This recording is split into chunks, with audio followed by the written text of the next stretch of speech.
The phone call came at 10 o'clock, Saturday evening. My wife had just made the last of the gin and tonics for the evening, and the phone call came, and I instantly recognised the voice, deep Scottish accent. I'm going to my wife. It's Fergie. It's Fergie. I'd like to talk to you about working for Manchester United. Would you like that? Would I like that? Come in tomorrow morning, 7 o'clock. Sunday morning, 7 o'clock. Went in at 7 o'clock. He's just coming out of the gym. We make tea and toast together. We take it through to his office. I'm in his office. I'm looking round like a boy in Wonderland. And then the interview started, and it was one question only. Bill, how do I keep my team number one? I said, think, train, and behave like you're number two.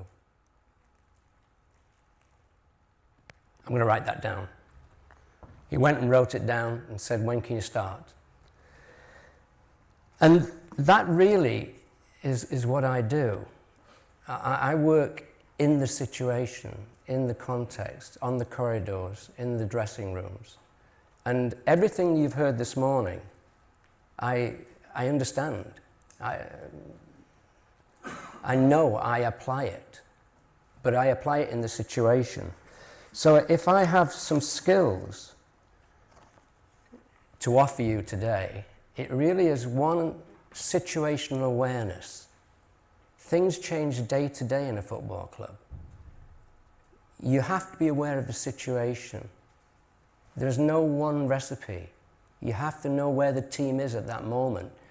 That was an occasion where Manchester United had just won the treble. I joined them weeks after they just won the treble. The hardest thing they had was staying number one. So they had to get a mindset, a challenge mindset, based around we're always number two. That keeps us striving to be number one. The second skill is context intelligence. There are many things you can tell athletes, coaches, teams, but they have to apply to the context. The third one is relationship skills. I work very hard on relationship skills because it doesn't matter how good the message is.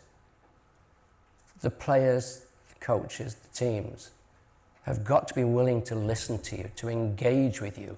That's a key word for me, engagement. You can have all the knowledge in the world, and everybody in this room has got more knowledge than I have. But I engage with young athletes. I laugh, I joke. I'm good on the corridor. I'm good in lunchtime. I'm good at training. And they tell me things. And then the last thing is, and this is the reason my talk will be slightly different, is I'm a storyteller. I've found that to be the most effective way of communicating with young athletes, is telling them stories. And they engage with stories because I did start by PowerPointing young athletes, and it wasn't very effective. And then I stopped PowerPointing and started telling stories. And I have many, many stories. That's the first story you've got today, my interview at Manchester United. I have run a full-time business for 22 years in applying sports psychology. And those skills have allowed me to keep going. But it all started one evening in Christchurch, New Zealand. And I was coaching England at basketball in the Commonwealth Games Championships. It was the semi-final. We were playing New Zealand in New Zealand, and there were 6,000 New Zealand spectators. My average age of my new young England team was 23. And we were under pressure and fatigue.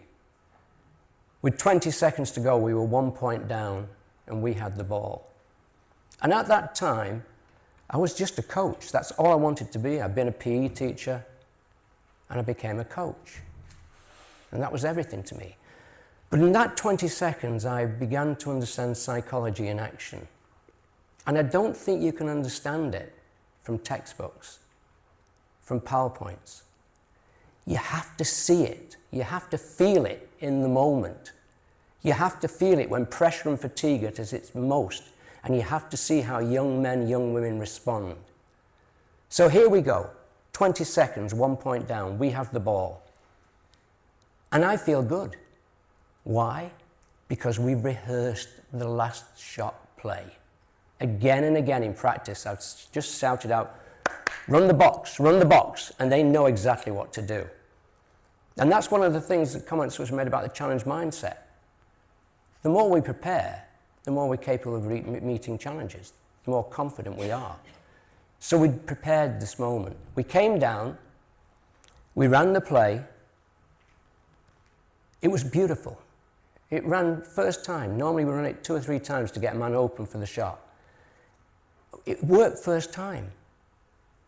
And the player we wanted to have the ball, in the spot we wanted him to have the ball, in the spot that he scores from every day in practice, got the ball. And my heart's singing, wow, this is the moment. But he didn't take the shot.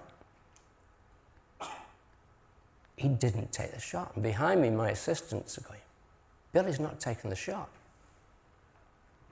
And I went, wow. Sports psychology in action. He passed the ball off to a player that wasn't expecting it. He'd lost the clock running down. Took a wild shot, hit the ring, New Zealand rebound. And I mean, this is slow motion for me. You have to understand this is slow motion. He didn't take the shot. And then the second thing happened.